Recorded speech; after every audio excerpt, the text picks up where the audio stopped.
Listening Library presents Get Real, Chloe Torres by Crystal Maldonado. Read for you by Bustelo. To my fellow fangirls who love with their whole heart. Chapter 1. I have had a lot of humiliating things happen to me in my almost 18 years on this planet. When I was 8, my dad insisted on holding my hand as he walked me into class on my first day of 3rd grade. For the entire year, everyone called me Baby Chloe. In middle school, I literally fainted when my teacher pulled out the frogs we were supposed to dissect in class. Legend has it, I even hit my head on a stool on the way to the floor. Cool. And once, recently, I went into a beauty store with my cousin bestie Diego and thought the foam bubble bath sampler they had was edible. So I fully took a bite in front of the sales associate. But there has yet to be humiliation, like the type I'm suffering from today. Because today, on this humid summer day, I am sweating buckets in a wig and poofy, plum-colored ball gown.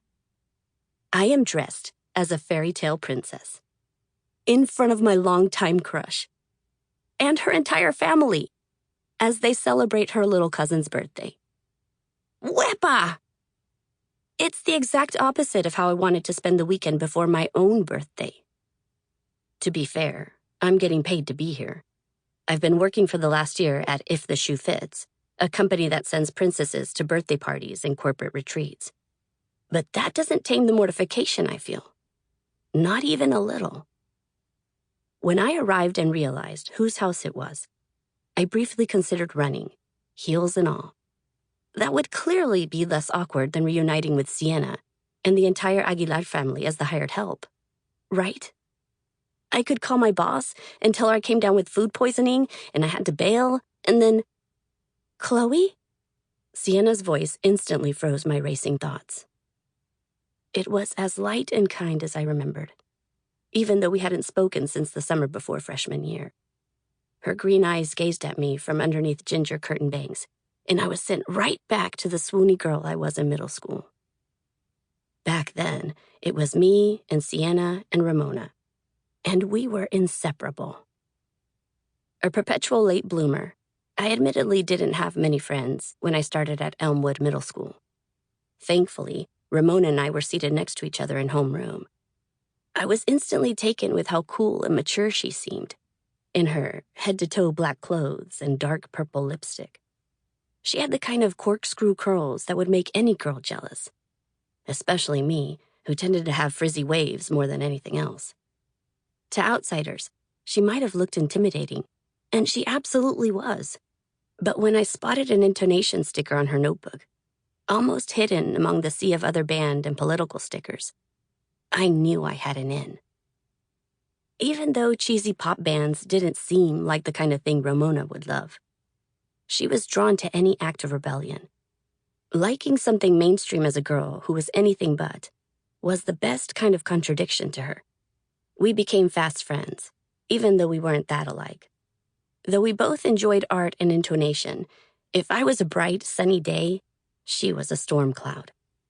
Yet we worked. I loved annoying her with my positivity, and she loved rolling her eyes at me. We bonded quickly over only having one parent, too. I had my dad, she had her mom. It wasn't long before we added Sienna into the mix. Middle school Sienna was all long, lanky limbs and bright red hair, and she had what some might call an overt obsession with intonation. As in, she couldn't talk about much else except the band. She even showed up to school one day in an intonation shirt. When someone made fun of her, Ramona swooped in and claimed Sienna as ours. And that was that. Intonation provided the much-needed gateway for the three of us to form real, legitimate bonds. In between our obsession with the band, we had sleepovers and manicures, makeovers and movie nights. We even daydreamed about having our own girl group, who would someday open for intonation on tour, obviously, called Deadly Flora. My girl group alter ego was called Oleander. Sienna was Hydrangea, and Ramona was Nightshade. And yes, We had choreographed dance moves and a couple of our own songs. It was silly, and it was the best. My dad would jokingly call us La Tripleta, after the Puerto Rican twist on a Cubano sandwich, because he felt like we were 3 parts of a whole. Sometimes it really felt that way. Where there was one of us, there were the other 2. We embraced it, sharing everything from lipsticks to secrets to crushes. It just so happened that my crush was Sienna. I still remember the moment my heart decided all it wanted was to be hers.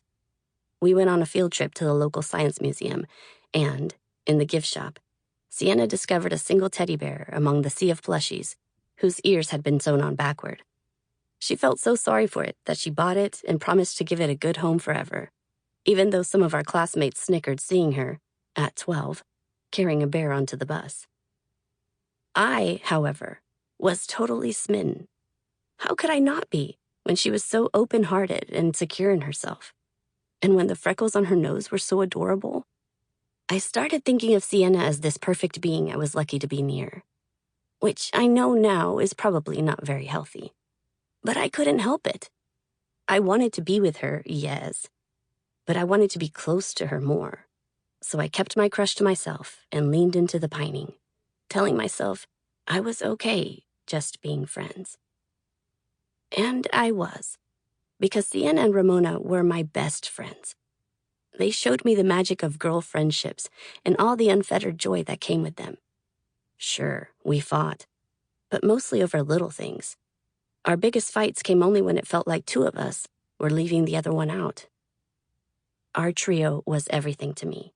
We were 3 girls who navigated the world together and could talk as seriously about periods and zits as hypotheticals like, what if Intonation showed up at the school dance to perform and instantly fell in love with us?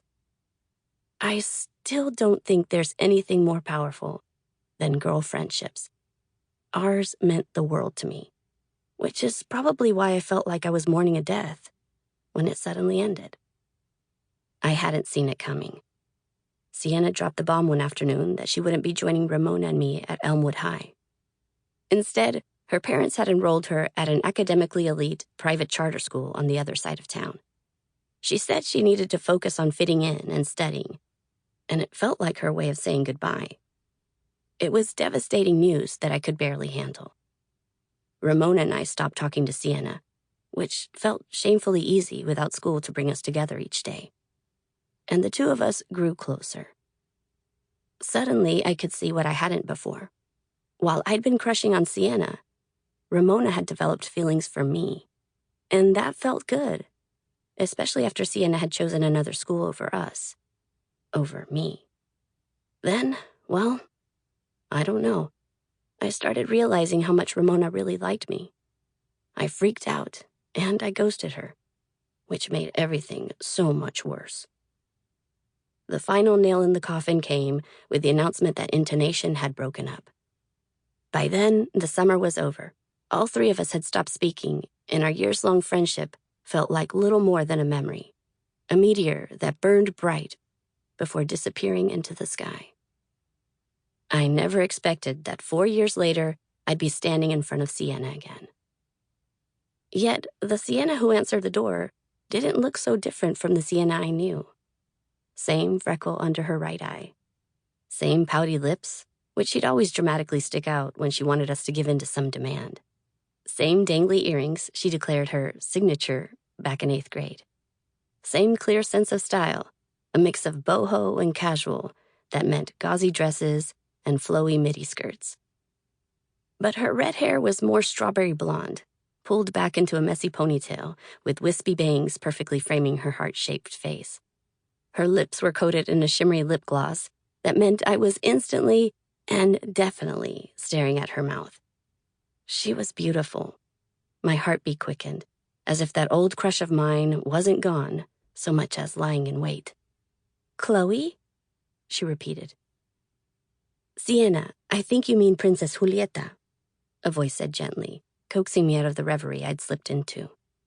I looked over and saw the birthday girl's mom, eyeing me in a way that begged, "Please, please, please, don't ruin this magic for my kid."